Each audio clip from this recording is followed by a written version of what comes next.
കേരളത്തിലെ 3 മുന്നണികൾ ഇപ്പോൾ വിയർക്കുകയാണ്. നിലമ്പൂർ ഉപതെരഞ്ഞെടുപ്പിന് ശേഷം UDF-ന് ഒരു പ്രതീക്ഷയുണ്ടായിരുന്നു. അത് അമിത പ്രതീക്ഷ തന്നെയായിരുന്നു. ആ അമിത പ്രതീക്ഷയാണിപ്പോൾ അപകടത്തിൽ ചെന്ന് നിൽക്കുന്നത്. ഒരു കുടുംബത്തിലെ ഒരു മുടിയനായ പുത്രൻ വിചാരിച്ചു കഴിഞ്ഞാൽ സകലതും തകർക്കാൻ കഴിയുമല്ലോ. അതാണ് UDF-ൽ കണ്ടിരിക്കുന്നത്. LDF-ൽ ഒരു ഭരണവിരുദ്ധ വികാരം നിൽക്കുന്നുണ്ട്. അത് കേരള ജനത 2026 വേണ്ടി കാത്തിരിക്കുകയാണ് എന്നുള്ളത് ഏവർക്കും അറിയാവുന്ന കാര്യമാണ്. ആ സാഹചര്യമാണ് മുതലെടുത്തുകൊണ്ട് വീണ്ടും 2026 അധികാരത്തിൽ വരണമെന്ന് UDF-ൻ്റെ ഒരാഗ്രഹം. അതിനുവേണ്ടി ഘടകകക്ഷികളൊക്കെ തന്നെ ആവാവുന്നത്ര അധ്വാനിച്ചു. പ്രത്യേകിച്ച് ലീഗിൻ്റെ അധ്വാനം ചെറുതായി കാണാൻ കഴിയില്ല. നിലമ്പൂരിൽ അതിനുവേണ്ടി തന്നെയാണ് അവർ അധ്വാനിച്ചത്. കാരണം നിലമ്പൂരിൽ ഒരു ഫലം ഉണ്ടായി കഴിയുമ്പോൾ, അതും ഒരു മിന്നുന്ന വിജയമാണെങ്കിൽ അത് കേരളം മുഴുവൻ അങ്ങോട്ട് വ്യാപിപ്പിക്കാമെന്നായിരുന്നു ലീഗിൻ്റെ കണക്കുകൂട്ടൽ. അങ്ങനെ അത്തരത്തിലൊരു മിന്നുന്ന വിജയവും നേടി. പക്ഷെ അത് പടർന്ന് പിടിക്കാൻ തുടങ്ങുന്ന സാഹചര്യത്തിലേക്കാണ് കോൺഗ്രസിനകത്ത് ഈ തകർച്ച സംഭവിച്ചിരിക്കുന്നത്.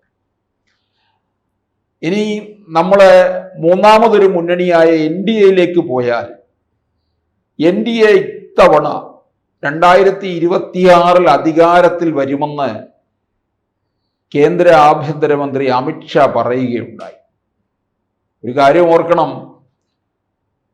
പ്രധാനമന്ത്രി കഴിഞ്ഞാൽ BJP-യിലെ ഒരു പ്രധാനപ്പെട്ട സ്ഥാനം തന്നെയാണ് അമിത്ഷായ്ക്കുള്ളത്. അത് ആഭ്യന്തര വകുപ്പ് കൈകാര്യം ചെയ്യുന്നു എന്നുള്ളത് മാത്രമല്ല, BJP-യുടെ രാഷ്ട്രീയ ലക്ഷ്യങ്ങളും നീക്കങ്ങളും ഒക്കെ തന്നെ നിയന്ത്രിക്കുകയും അത് BJP-യുടേതായ വരുതിയിൽ കൊണ്ടുവന്ന് നിർത്തുന്നതിൻ്റെ ഒരു ചാണക്യൻ തന്നെയാണ് അമിത്ഷാ. അതുകൊണ്ട് അമിത്ഷാ പറഞ്ഞത് കേരളത്തിലെ 2 മുന്നണികളും ഒരുപക്ഷെ അത്ര ഗൗരവമായിട്ട് എടുത്തിട്ടില്ല. പക്ഷെ അമിത്ഷാ ഒരു കാര്യം ഓർക്കണം, അത് വെറും വാക്കായി പറയുന്നതല്ല. ആ വാക്കുകൾക്കകത്ത് വളരെ അർത്ഥവ്യാപ്തി ഉണ്ട് എന്നുള്ളത് പലരും തിരിച്ചറിയാതെ പോയിട്ടുണ്ട്. അപ്പം 3 മുന്നണികളും ഇവിടെ തീർച്ചയായിട്ടും പല തരത്തിലുള്ള പ്രതിസന്ധിയിലൂടെ കടന്നു പോകുന്നു. BJP എത്ര സ്പേസ് പിടിക്കും? അതൊരു നിർണായകമായിട്ടുള്ള ഒരു നീക്കമാണ്, ഒരു പ്രധാനപ്പെട്ട ചോദ്യവുമാണ്. കേരളത്തിലെ പിണറായി വിരുദ്ധ തരംഗം അലയടിക്കുമോ? LDF 3ാം വട്ടം അധികാരത്തിൽ വരുമോ? എന്തായിരിക്കും സംഭവിക്കുക എന്നുള്ളത് വളരെ പ്രധാനപ്പെട്ട ഒരു ചോദ്യവുമാണ്. LDF-നെ സംബന്ധിച്ചിടത്തോളം അതിൽ വെട്ടുനിരത്തലുകൾ ധാരാളം ഉണ്ടാകും. ആര് മത്സരിക്കണം, ഘടകകക്ഷികൾ ഏതൊക്കെ ഉണ്ടാകും കൂടെ എന്നുള്ളതും CPM ആലോചിച്ചു കൊണ്ടിരിക്കുകയാണ്. CPM-ലെ ഈ ഒറ്റയാൾ പട്ടാളങ്ങളായിട്ടുള്ള ഘടകകക്ഷികളെ ഒക്കെ തന്നെ ചിലപ്പോൾ വെട്ടിവീഴ്ത്താനുള്ള സാധ്യതയും കാണുന്നുണ്ട്. ജോസ് കെ മാണി വിഭാഗം LDF വിട്ട് UDF-ലേക്ക് പോകും എന്നുള്ളത് ഏറെക്കാലം വരെ ചർച്ച ചെയ്തുകൊണ്ടിരുന്ന കാര്യമാണ്. രാഹുൽ മാങ്കൂട്ടത്തിലിൻ്റെ ഈ വിഷയത്തിന് ശേഷം ആ ചോദ്യത്തിന് ഇനിയും പ്രസക്തി ഇല്ലാതാകുകയാണ്. കാരണം അവിടെ പ്രതീക്ഷകളൊക്കെ മങ്ങുന്നു എന്നുള്ളതാണ് ജോസ് കെ മാണി വിഭാഗം കാണുന്നത്. പക്ഷെ പഞ്ചായത്ത് തെരഞ്ഞെടുപ്പ് കഴിയും. ആ സമയത്ത് ഇനിയിപ്പോൾ രാഷ്ട്രീയ കാര്യങ്ങൾ വിശദമാക്കാൻ പറ്റുകയുള്ളൂ. കേരളത്തിലെ രാഷ്ട്രീയ നിരീക്ഷകരും വിലയിരുത്തിയത് 2026 UDF-നുള്ള സാധ്യത കാണുന്നുണ്ട്. അത് മികച്ച ഭൂരിപക്ഷമൊന്നും ആകണമെന്നില്ല. BJP എത്ര സീറ്റ് പിടിക്കുന്നുണ്ട് എന്നുള്ളതിനെ ആശ്രയിച്ചിരിക്കും മറ്റ് രണ്ടുപേരുടെയും നില. BJP-യുടെ കണക്കുകൂട്ടൽ അനുസരിച്ച് അവർ 11 ഇടങ്ങളിൽ ലോക്സഭാ മണ്ഡലത്തില് 1-ാം സ്ഥാനത്തെത്തി എന്നുള്ളതാണ്. 9 ഇടങ്ങളിൽ 2-ാം സ്ഥാനത്ത്. 2-ാം സ്ഥാനത്തില് അത് 1-ാം സ്ഥാനവുമായിട്ട് വലിയ അന്തരമില്ല. അല്പം ഒന്ന് വിചാരിച്ചാൽ അവർക്ക് അതും നേടിയെടുക്കാം എന്നുള്ളത് കൊണ്ടാണ് BJP ഒരു 20 സീറ്റ് തന്നെ ലക്ഷ്യം വയ്ക്കുന്നത്. പക്ഷേ 5 സീറ്റെങ്കിലും നേടിയാൽ അത് കേരളത്തിൽ ഇതിൻ്റെ ഇനിയും 2031 അധികാരത്തിൽ വരുന്നതിൻ്റെ ഒരു സൂചനയായിട്ട് മാറ്റാം. തിരുവനന്തപുരത്തും തൃശ്ശൂരും ആലപ്പുഴയിലും അവര് മുൻതൂക്കം കൊടുക്കുന്നുണ്ട്.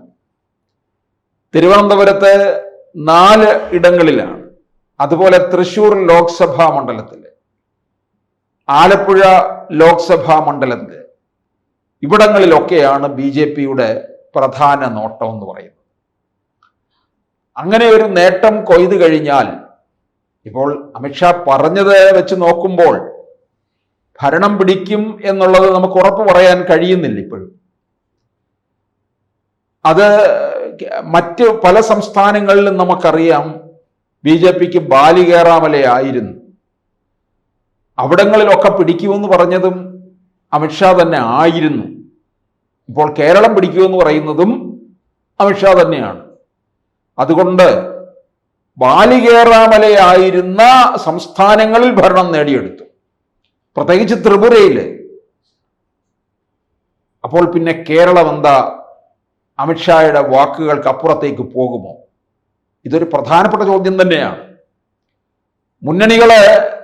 രണ്ട് മുന്നണികളും കേരളത്തിൽ വിയർത്തുകൊണ്ട് നിൽക്കുകയാണ്.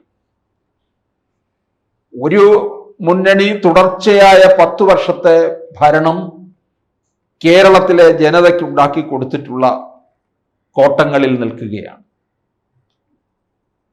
2026 അധികാരത്തിൽ വരും എന്നുള്ള രീതിയിൽ നീക്കം നടത്തിയ UDF, അത് കോൺഗ്രസിലൂടെ അതിനുണ്ടാകുന്ന ഒരു പതനം.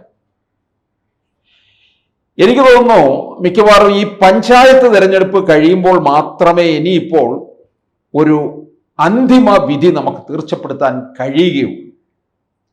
അപ്പോഴത്തേക്ക് ഈ കോൺഗ്രസിലെ ഈ പ്രശ്നങ്ങൾ ഒന്നുകിൽ കെട്ടടങ്ങിയാൽ LDF മുന്നണി പലതും ഇങ്ങനെ ലൈവായിട്ട് നിർത്താനുള്ള ശ്രമം തന്നെയായിരിക്കും നടത്തുക. അവരിതിനെ വളരെ ഗംഭീരമായിട്ട് ആഘോഷിച്ച് മുമ്പോട്ട് കൊണ്ടുപോകും. എങ്കിൽ മാത്രമേ ഒരു തുടർഭരണത്തിലേക്കുള്ള സാധ്യതയ്ക്ക് വഴി തുറക്കുകയുള്ളൂ. അപ്പോൾ ഇവർക്ക് വലിയ തിരിച്ചടി കൊടുക്കണം എന്നുള്ള മട്ടിൽ UDF-ന് ക്ഷതമേറ്റ് കഴിഞ്ഞാൽ, അതായത് പഞ്ചായത്ത് തെരഞ്ഞെടുപ്പിന് ശേഷം, നമുക്ക് തീർച്ചപ്പെടുത്താം ഘടകകക്ഷികളൊക്കെ എങ്ങോട്ടേക്ക് പോകുമെന്നുള്ളത്. UDF-ലെ ഘടകകക്ഷികളൊക്കെ തന്നെ അതൃപ്തരാണ്. ആ അതൃപ്തി തീർച്ചയായിട്ടും പഞ്ചായത്ത് തെരഞ്ഞെടുപ്പ് കഴിയുമ്പോൾ സംഭവിക്കും. എന്തായാലും ഒരു ഡിസംബർ വരെ നമുക്ക് കാത്തിരിക്കേണ്ടി വരും. പഞ്ചായത്ത് തെരഞ്ഞെടുപ്പ് കഴിയുന്നതോടുകൂടി കേരളത്തിലെ ആരുടെ ഭരണത്തിലേക്കായിരിക്കും 26-ൽ നീങ്ങുക, മുന്നണികളിലൊക്കെ എന്ത് സംഭവിക്കും എന്നുള്ളത് നമുക്ക് ഇപ്പോഴത്തെ സാഹചര്യത്തിൽ തീർച്ചപ്പെടുത്താൻ കഴിയുകയുള്ളൂ. കൂടുതൽ വാർത്തകളും വിശേഷങ്ങളും നിങ്ങളിലേക്ക് എത്താൻ ABC മലയാളം സബ്സ്ക്രൈബ് ചെയ്യുക, ബെൽ ബട്ടണും അമർത്തുക.